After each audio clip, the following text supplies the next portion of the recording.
Auction time. This is the 5A series auction. 5A01. Knife blade, modern shape. Raw chert. Road rock type chert. 5 inches by 2 inches at the widest. Yep, translucent. It's got some cool looking inclusions in it. Yeah, sometimes this is hard to knap, but this wasn't too bad. Sometimes it's snap and half-ish, so I left it kind of thick right where it normally snaps. Right in through here. This middle third is where it likes to snap. So, I could have probably made it a little more narrow and shot a flake into that area, but I didn't want to take a chance. So it's still kind of hefty as far as thickness goes. Okay. Sharper along the front edge than the back edge. Although this one's pretty close. Very similar. Okay. Yeah, I don't know what kind of chert that is. It's just Texas Road Rock chert. I did a video where I think it was called Speed Spalling and Knapping. Speed Spalling and Bifacing. That's where I got that from. Okay, 5A02 raw chert, Texas chert. Kind of root beerish. Root beer is a little darker red than this. This is just like a normal translucent Edwards Plateau chert. This one is 4.5 by a little over 1.5 inches. Yeah, if I hadn't mentioned it already, I grind this down right here in this part. I take either an abrader or a file and abrade this area right there around, in the hafting area. Everything else is sharp. And I usually try to get the front edge sharper than the back edge. But on these, they're pretty similar. I get them as thin as I can according to the strength of the material. If the material is not that strong, I leave it thick. Right? If it's snap and half-ish type stuff, I'll leave it thick. Especially with obsidian and some of the heat treats. But some of this raw stuff is also very snappy. So, like the previous one. Okay, so it's got some translucency. I think I already showed that. All right. The stem length. It's usually about 1 inch, right? On these, yeah. Okay. 5A03, another Texas chert, Road Rock. This one has some color variation in it. Let's see. See that? It's kind of like a camouflage looking type pattern. The other ones are just, the other two blades are just consistent coloring all the way through. Although this has some inclusions in it, the color is pretty consistent. But this one has different colors in it. And it was a nice, very nice material to knap. Unfortunately, I did not have any really big pieces of it. This was one of the largest pieces that I had. 4.25 by 2. And I did a little bit of a design change on this one. I put a little, I don't know, barb on that side. Anyway, I saw an ad that popped up in my Instagram feed for a knife blade that looks similar to this, or a knife with a blade that looks similar to that, a modern knife. So I said, you know what? I might as well put that idea to use. They advertise, put knives in front of me on Instagram, so I might as well start copying some of those ideas. Yeah. Make it worth my time to see those ads. Anyway. The one in the ad had a much longer blade, of course. But yeah, it's sharpened all the way around except for this area where I dull it in this area here. In the hafting area, and so your thumb or your finger won't get cut. Your index finger when you're holding the knife, perhaps. Okay. It's just raw chert. If I have not mentioned it, it was easy to knap. I wish I had a bunch of this stuff. relatively easy for raw chert. But I left it kind of thick because I didn't want to snap it. It was such a nice material. Yeah, I don't like to take risks with really nice material. Okay. All right, let's see. Boxes of stuff now. 5A04. This is a box of broken bifaces. Yeah, this is a heat treat.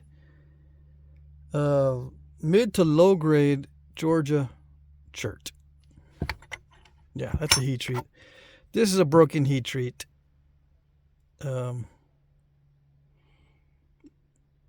It's got some issues. See that? You might be able to get a small arrowhead out of it. I don't know why I included that in here. This is a small piece of heat treat as well, I believe. And I think this, I can't remember if that's raw or heat treat. Anyway, that's some road rock there. This is road rock as well, biface. This is one of the larger ones that I had in my stash. I don't know if I captured all of these on video. 5.5. It's a large biface. This is mid to low grade chert. Some of it's really nice, some of it's not. It's got concrete on this side, but it's okay on that side. This is very concretey in the middle. Although it doesn't look that way, it's hard to nap on this side.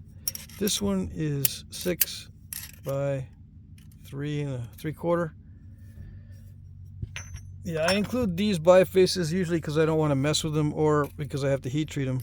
5 3/4 by 3 1/4, 3 1/8. Yeah, these can all be heat treated to make them nap a lot better. You know, I would recommend around 350 degrees to start with. You know, you put them in 350 degrees, let them cool down, and then start napping on them. If they're fine, stay at that level. If they're not napping all that great, you can stick them in and heat it up to 400. I don't recommend anything higher than 400, especially on these darker road rocks. The lighter ones can go up higher than 400, although this sometimes doesn't need it. Just nap a little bit on these and see if you like it. If you don't, you can heat them. This one probably would benefit from heat the most. Okay. This is a piece of raw road rock I didn't want to mess with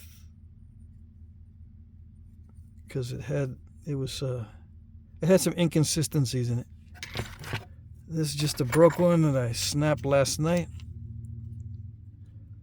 Yeah, I think it had a natural flaw in it right there. Yeah. This one I snapped last night trying to make a knife blade out of it. It's high grade raw. It doesn't look like it. It's got some crystal pockets that weaken it. But other than that, it's high grade raw. Yeah, it flakes really well. Even though it may not look like it because it's got inclusions and, you know, it's really got some weirdness as far as what's in there. But anyway, I tried to go too thin with it. That's why I started leaving them thick from this week's selection. And I got an arrowhead in here. Dang it, where's the... There's a lower portion of this one in somewhere. I guess I don't need to include the lower portion. But this was a side notched arrowhead I was working on. I snapped it across the notches. I suppose you could still use it even just like that. Just halved it just like that. If you wanted to. Anyway, that's just raw road rock chert. I can't believe I lost the base to that. All right.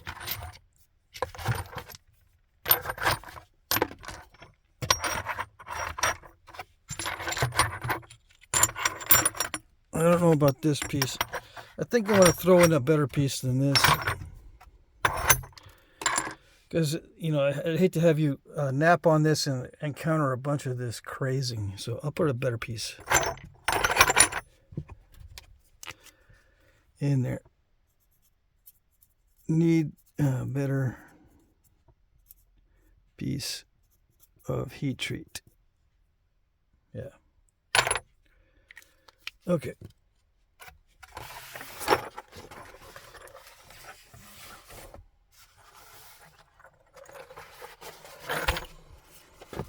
$5A05. This is a box of various heat treats. Yes, yes. I think they're all heat treats. Okay, so let me go through these if I can remember what they are. This is a piece of eBay rock. Yeah, these are eBay rocks heated to 440 degrees Fahrenheit. So this is bull gravel. Texas bull gravel. Is that it? I think that's it. This might be a piece of, yeah, I think this is eBay rock as well. Yeah. 2 3/4. This is not bad to knap, right? These are not that bad after they've been heat treated. Okay, so you can have fun with these. This one is best. This one is, I guess, the next best, and then this one, because it might have some issues with this Cortex. Although it looks pretty solid, it doesn't look like it's been damaged by incipient bulbs or anything. All right, so yeah, this is just a box of miscellaneous heat treats.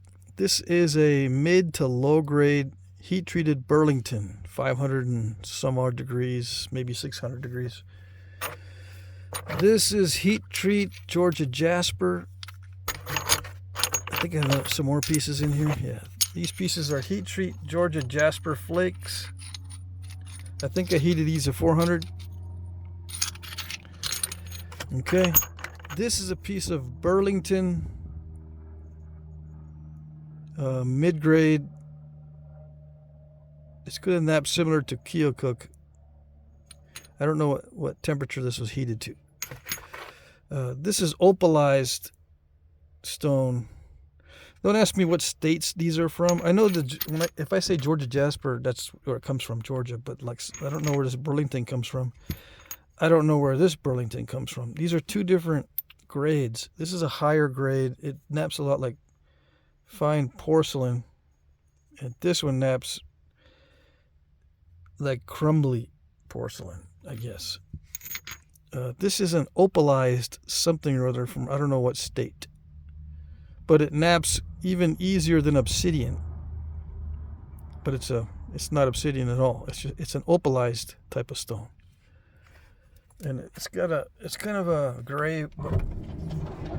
Let's see if we can get the color on it. It's an unusual color. Okay. This one is a piece of Tennessee chert. I did heat treat this, or is this raw? This might be raw, actually. Yeah, these two pieces, I think they're raw. This one they call Dover. I got this from Tennessee, Dover chert. This is hard to nap. These two are very hard to nap, so it'll give you a good idea of the ranges. This is some of the hardest stuff to nap. It's not rhyolite hard. It's a step above rhyolite. Rhyolite is lower, which is harder to nap than this. But this is like mid to low grade in the raw state. It's really not that fun to nap. Compared to this is so easy. You just breathe on it and it'll chip. It'll give you a comparison of what cherts are like. And these are raw. This is raw and this is raw. Okay, this is a heat treat. Let's see. I got some Tennessee. Yeah, this is Tennessee chert heat treat, but it's only like to 400 or 450. It should be heat treated to 700, I think. But it can still be napped. It's not that bad. It's mid-grade. It's not high grade at all, but it's not super low grade. It's mid to low grade, I would say. It naps a lot like a ceramic tile or porcelain tile. 800 degrees Fahrenheit. This is a mid to high grade Burlington. Yeah. This is a chunk of novaculite. And I think it is heat treated, but low heat treat. So it needs to be heat treated above 700, I think, to achieve the full result or the best result. This is not in that range. This almost feels like it's raw, but it'll give you an idea what this novaculite looks like or feels like to nap. These are pieces of common opal. It looks like rainy buttes, and it naps similar to rainy buttes, but it's more difficult to nap because it's got inconsistencies. But this is what they call common opal. It's an opalized rock, just like this, but they're different parts of the country and different quality. This might come from Florida, and this I think is Utah or somewhere like that. I don't know. Piece of heat treat coral. Yeah, I don't know what kind of coral it is. I think this is a heat treat high grade Texas chert. Yeah.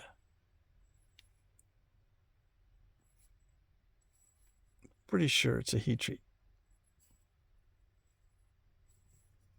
Yep. It's not an artifact. I did that. I napped it that way.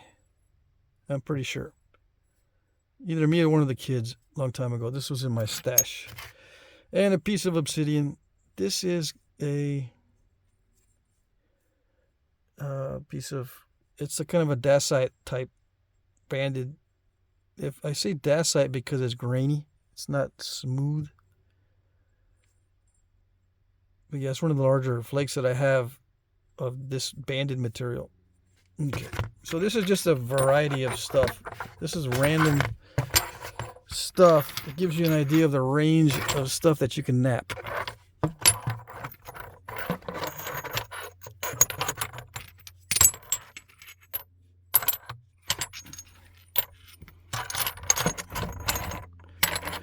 A range of nappable stuff. I'll get it all in there.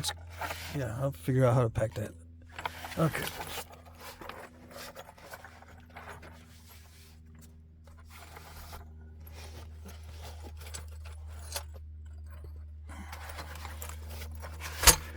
Okay, what is this? This is a box of raw random chert flakes. Texas. I believe this is all road rock flakage. Yeah.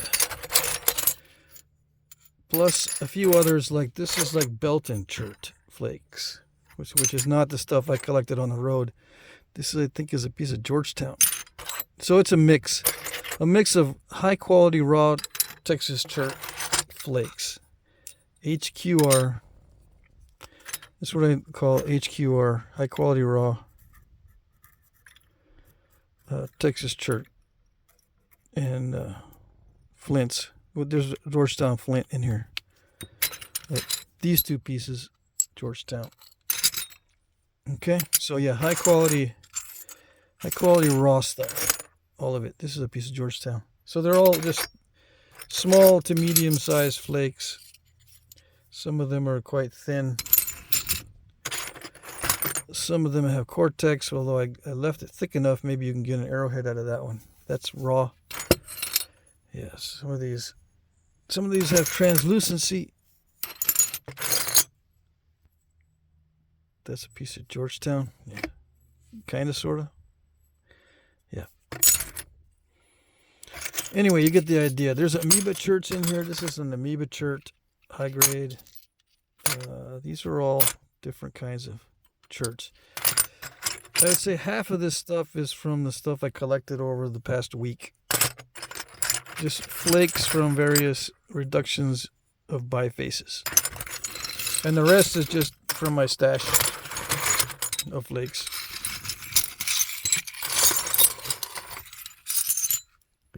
Where is the number? Let me see. That's 5A06. I forgot to announce the number in the beginning. Let's see. I think so. So 5A06 is just a box of flakes. You'll have to rewind it a little bit to see the beginning. Dang it. Well, I can just timestamp the beginning of it, and then I announced it a little late. Oh well, that's what I get. We're trying to rush through this. All right.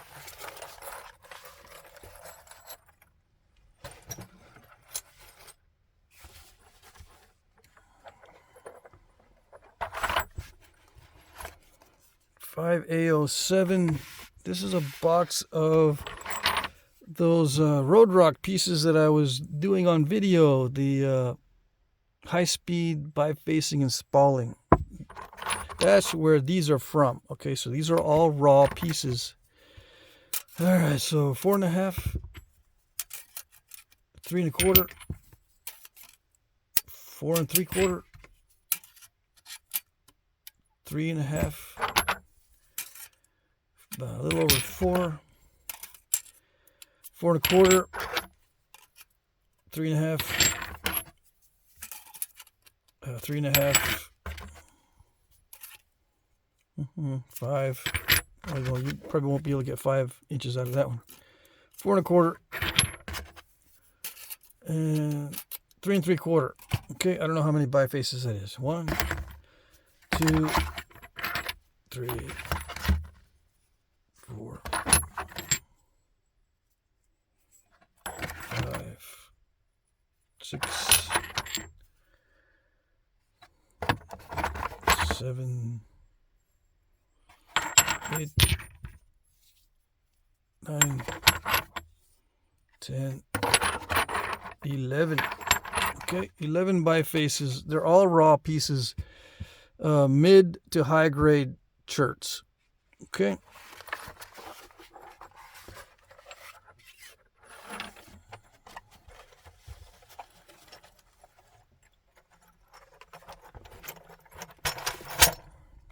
(5A08). This one is a box of random heat treats. Yes, just heat treat flakes.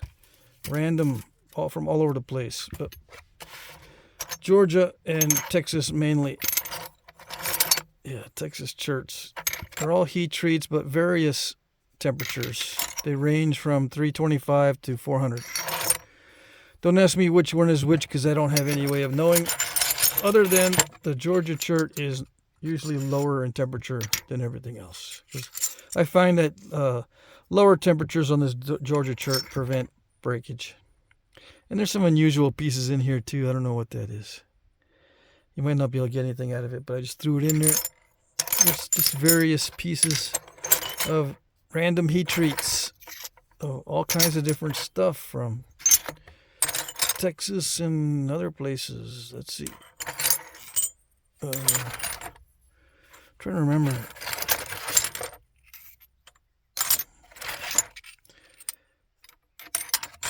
If I have something in here from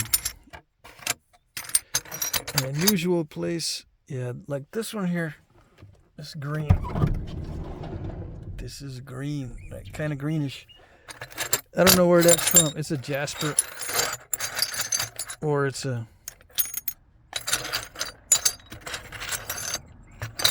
like a Buffalo River or something. I don't know. Anyway, yeah, this is just all random heat treats. They better be heat treats. Yeah. Better not mix them up. Yeah, they're all heat treats. It should be easy to nap these things, okay? They might not be perfect as far as the initial shape. Some might be too thin or too thick to be quote-unquote easy. But they all chip well. And some are translucent, some got patterning. Some of them have a little bit of cortex. It'll be challenging. Some of them are weird pieces that I don't know where I got. It's got some purple in there. I don't know where I got it. Okay. The largest piece in here, I think, is like 3 and something. But you won't be able to get anything out of this side, so about 3. And they range all the way down to like, I don't know, 1.5 inches or 2. Yeah. Okay.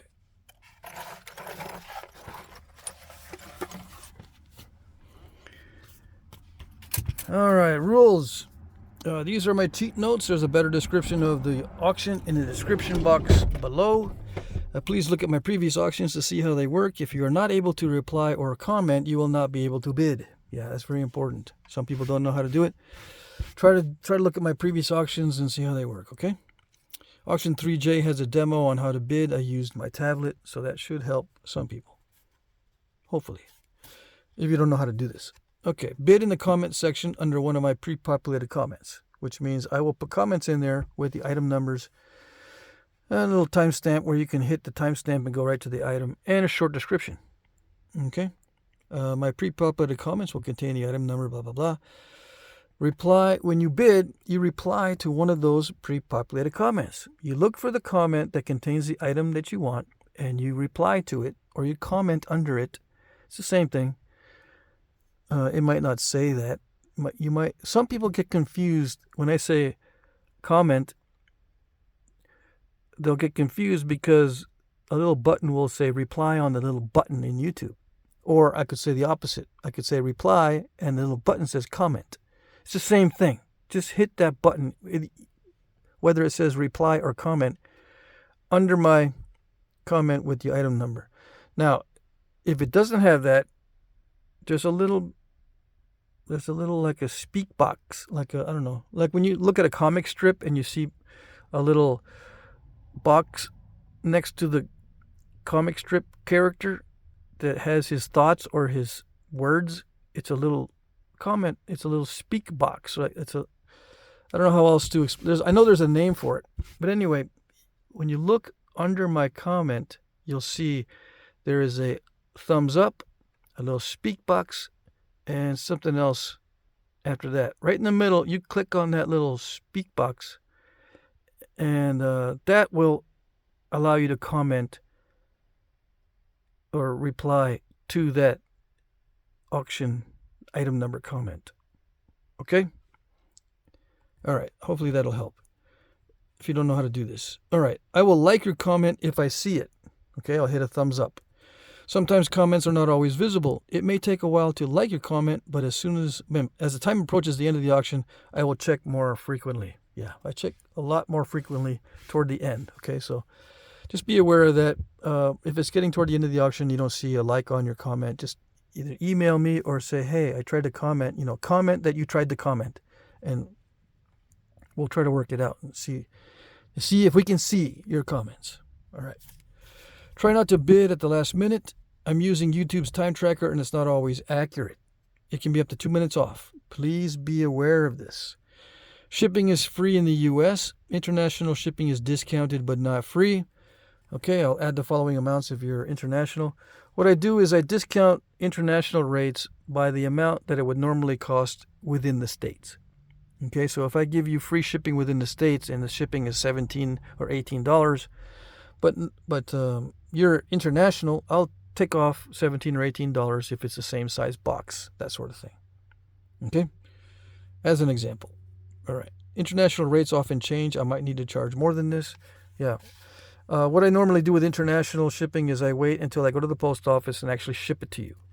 And then I charge you, because I never know how much it's going to cost until I actually take it down to the post office and ship it. It can change from day to day. It can also change from what the website tells me. I can enter in the weight perfectly. I can enter in the destination perfectly, all that stuff. And I go to the post office. I say, okay, it's going to cost $17. And he goes, nope, it's $28. What can I do? I got to wait until I actually go to the post office and ship it in order to know the perfect shipping cost. All right? Okay. And then I'll let you know. We'll do this all through email. I'll let you know what the shipping cost is by email. If you're international. Okay. I will provide tracking numbers. I accept PayPal, Venmo, Cash App, checks, or money orders. I can also email you an electronic invoice that you can pay with a card. Please note, I cannot charge your credit card on my end. Yeah, it's now a security feature on almost every application that uses credit card stuff. Okay, I can't charge it on my end, so I'm not going to be able to do that. If you give me your credit card number, I'm not going to be able to charge it for you. You got to do it. All right. Winners will be announced starting at 9:01 p.m. Eastern Time. I will announce the winners at 9:01, or start announcing at 9:01, but the auction closes at 9 Eastern. Okay, which, depending on your time zone, is different. 8 p.m. Central is the closing time for Central. 7 p.m. Mountain is the closing time for Mountain. 6 p.m. Pacific is the closing time for Pacific time zone. Okay? I will reply to your winning bid with sold, thank you, item number, price, blah, blah, blah. Email me your name, address, etc. This is important if you're new. Okay, if you're new, I need to know your real name compared to your YouTube name, because a lot of times they're different, your address, and your method of payment, and we'll work it out as far as payment goes in the emails. All right. So there you go. Yeah, I'm late today, unfortunately. I had a lot to do. But I hope you liked the items this week. Hope you had a good weekend, and good luck.